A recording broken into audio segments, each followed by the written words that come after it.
Here's why our clients are getting to $10,000 and $20,000 a month as online coaches, and while a lot of other coaches are struggling.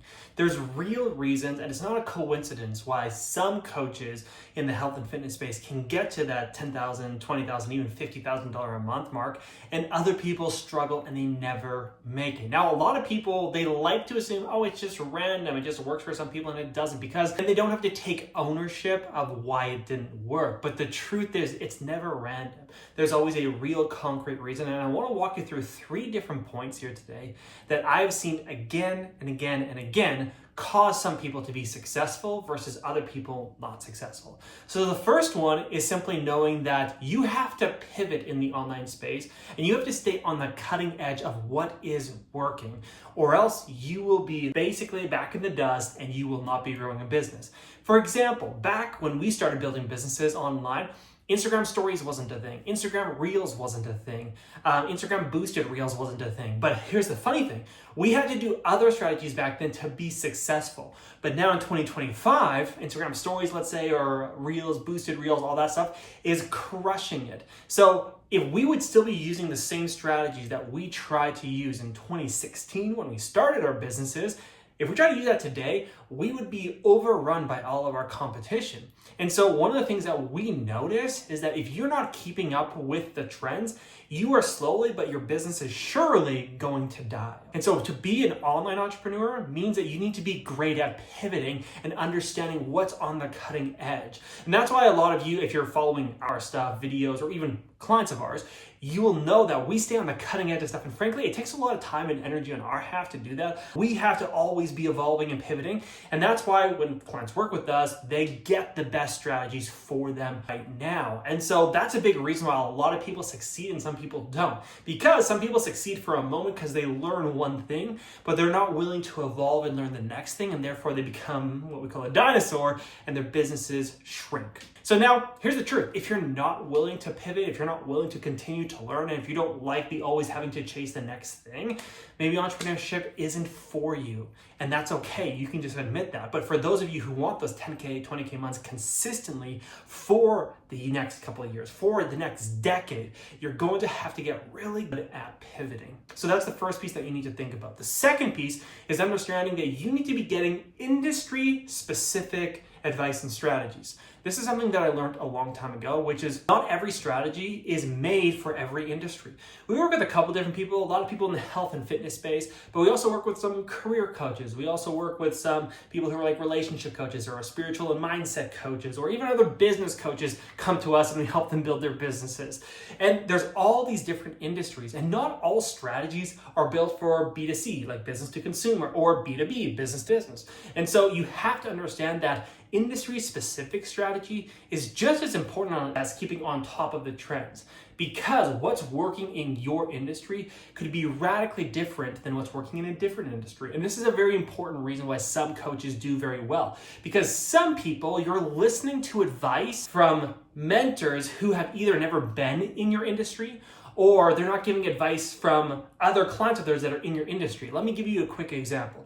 If you were to join a program, let's say you were a health and fitness coach, okay? If you joined a program where this business coach mainly just helped other business coaches, their strategies wouldn't actually be as good because they're B2B strategies. They're not B2C strategies. And therefore, it would be a kind of a diluted strategy, and maybe it would kind of work, but it's not going to pop off and really work well for you. And so industry-specific strategy is so vitally important. So if you're trying to get help from someone, try to find someone who has very specific strategies for your industry, because the more specific, the better. It's kind of like if you think of brick and mortar businesses, okay? There's brick and mortar businesses. If you wanted to sell more cars at a car dealership, the strategies would be probably very different than a grocery store and the strategies they would use to get more people in the door and to sell more produce, okay? It's gonna be very different business to business. Same thing, brick and mortar to the online space. So make sure the advice you're getting is coming from like for example, that's why I share a lot of basically advice that's relevant to our ideal clients, because the more specific advice I can give you, the more specific results you can be getting, okay? So that's the second thing. The third thing that successful coaches do that unsuccessful coaches don't is they just track their damn numbers, okay? Some people, and here's the truth. I hate tracking numbers.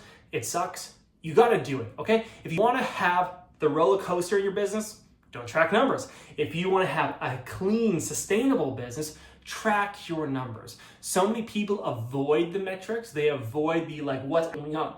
And I have a big theory behind this. The theory is basically this.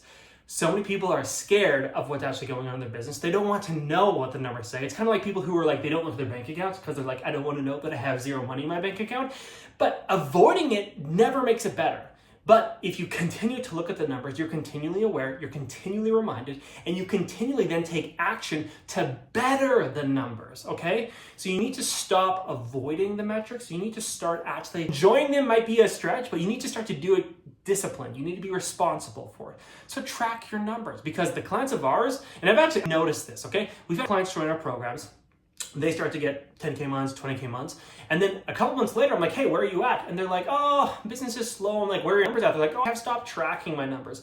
And that's the reason why. We have other clients who they'll get 10, 20K months. I'll check up with them 6 months later. They're like, oh yeah, business is still good. It's even grown a little bit. And I'm like, hey, have you been tracking your numbers? And they're like, oh, I'm being very consistent with them. And that is the reason, okay? So people, it's kind of like you want to get better at a sport. Let's say you worked with a fitness coach. You went to the gym and they were tracking all your stuff. And then after working with them, you stopped tracking the reps and the sets and the weight and kind of dilly in the gym.